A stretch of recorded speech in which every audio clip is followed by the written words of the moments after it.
இப்போ நம்ம பார்க்குற வண்டி பார்த்திங்கன்னா ஸ்ப்ளெண்டர் ப்ளஸ் ஓல்டு மாடலு.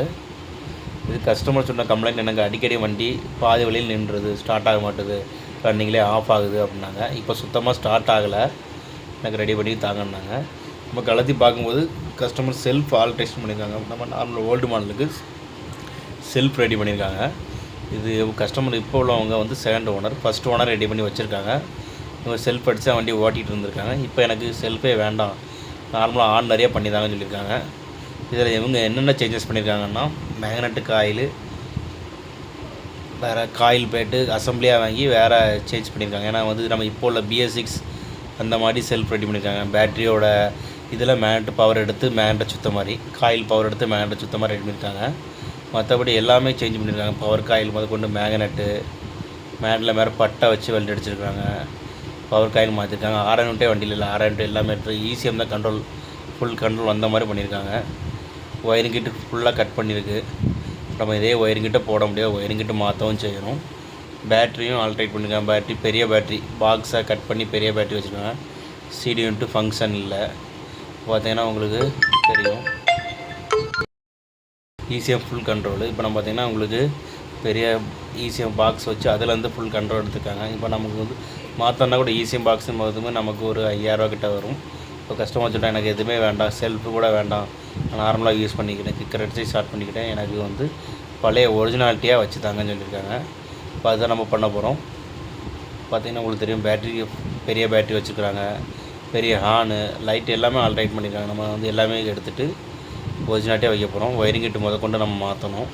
ஏன்னா இப்போ ஒயரிங் கிட்ட மாற்றாமல் நான் கட் பண்ணி ஜாயின் பண்ணோம்னா ஃப்யூச்சரில் கம்ப்ளைண்ட் வரும். ஸோ அதனால் ஒயரிங் கிட்ட சேர்த்து தான் நம்ம மாற்ற போகிறோம். இப்போ நம்ம சாதனம் எல்லாம் வாங்கி ஆல்ரெடி வச்சாச்சு. இப்போ நம்ம கலத்தி ஃபுல்லாக பிரித்து மாட்ட போகிறோம்.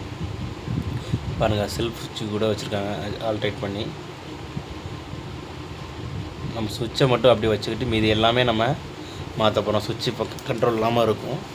மற்றபடி நம்ம எல்லாமே magnet, RR unit, CD unit எல்லாமே சேஞ்ச் பண்ண போகிறோம் ஒரிஜினாலிட்டி படி.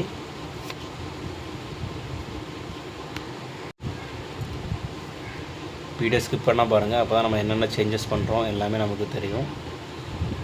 தொடர்ந்து இந்த மாதிரி வீடியோ பார்க்க நம்ம சேனலை சப்ஸ்கிரைப் பண்ணுங்கள். பக்கத்தில் இருக்க பெல் ஐக்கானு கிளிக் பண்ணி வச்சுக்கோங்க, அப்போ நம்ம போட்ட வீடியோ எல்லாம் உங்களுக்கு வரும். பாருங்கள், மேட்டு கூட டேமேஜ் ஆகிருது. ஸோ நம்ம எல்லாமே புதுசாக மாற்றப்போ நமக்கு பிரச்சனை ஒன்றும் கிடையாது.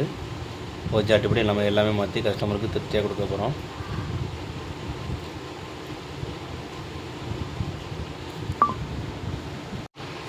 பார்த்தீங்கன்னா மேக்னெட் எல்லாம் கலத்தி எடுத்தாச்சு. மேக்னெட்டு கலத்திருக்கிறோம்.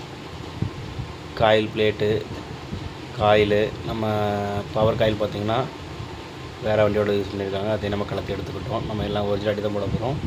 ECM பாக்ஸ் பார்த்திங்கன்னா அதை நம்ம கலத்தி ரிமூவ் பண்ணிக்கிட்டோம்.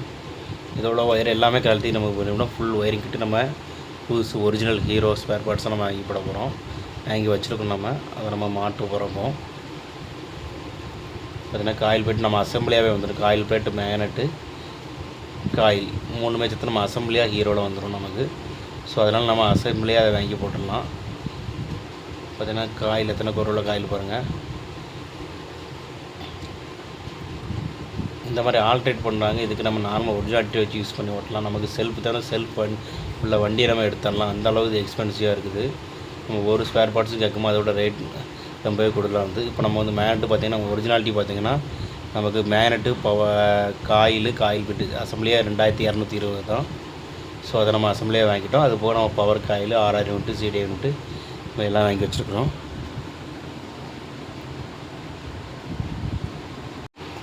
இப்போ நம்ம எல்லாமே சேஞ்ச் பண்ணிட்டோம். பார்த்திங்கன்னா தெரியும் உங்களுக்கு, மேக்னெட்டு புதுசு, காயில், ஒயரிங் கேட்டு, பவர் காயில் பார்த்திங்கன்னா பவர் காயில் நம்ம புதுசு போட்டோம்.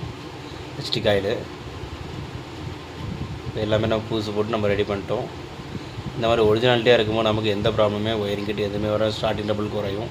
நம்ம ஆல்ட்ரேட் பண்ணும்போது என்னென்னா நமக்கு ஸ்டார்டிங் ட்ரபிள் அதிகமாக, நம்ம எதுலேருந்து இந்த ஸ்டார்டிங் கம்ப்ளைண்ட் வருது நம்ம கண்டுபிடிக்க முடியாது. ஏன்னா இப்போ உள்ள BS6 மாதிரி ஆயிரும். பார்த்திங்கன்னா ஒயரிங் கிட்ட புதுசு, நம்ம ஹார்ன் எல்லாம் ரிமூவ் பண்ணி விட்டோம். கொஞ்ச நாள் கஸ்டமர் நம்ம அட்வைஸும் பண்ணியாச்சு. கொஞ்சம் நாளைக்கு எந்த ஆல்ட்ரேட் பண்ணாமல் நார்மலாக ஓட்டுங்க, இதே மாதிரி ஒரிஜினாலிட்டி வச்சு ஓட்டுங்கன்னு நம்ம கஸ்டமர்கிட்டே சொல்லியிருக்கிறோம். பார்த்தீங்கன்னா வண்டி ஸ்டார்ட் ஆகிட்டு நல்லா ரேஸ் ஆகுது, எந்த கம்ப்ளைண்ட் இல்லை. கரண்ட்டும் பக்காவாக வருது. ப்ளக்கும் நம்ம மாற்றி விட்டோம். ஸோ இந்த மாதிரி ஆல்ட்ரேட் பண்ணும்போது நம்ம வந்து ஃப்யூச்சரில் இந்த மாதிரி கம்ப்ளைண்ட் வரும் வாய்ப்பு இருக்குது. சப்போஸ் ஒரு மெக்கானிக் பண்ணியிருப்பாங்க, ஆனால் இன்னொரு மெக்கானிக் அந்த வேலையை ஒர்க்கை பண்ண மாட்டாங்க. ஸோ அதனால் ஆல்ட்ரேட் பண்ணும்போது நம்ம ஒரு வண்டியை நம்ம செல்ஃப் ஆல்ட்ரேட் பண்ணோன்னா அதுக்கு நம்ம செல்ஃபுள்ள வண்டியை எடுத்துகிட்டு போயிடலாம். அதோட ஒரு அமௌண்ட்டு கம்பேர் பண்ணும்போது நமக்கு லாபப்படும். ஸோ ஒரிஜினாலிட்டி வண்டியை நம்ம க்ளீன் பண்ணி வச்சே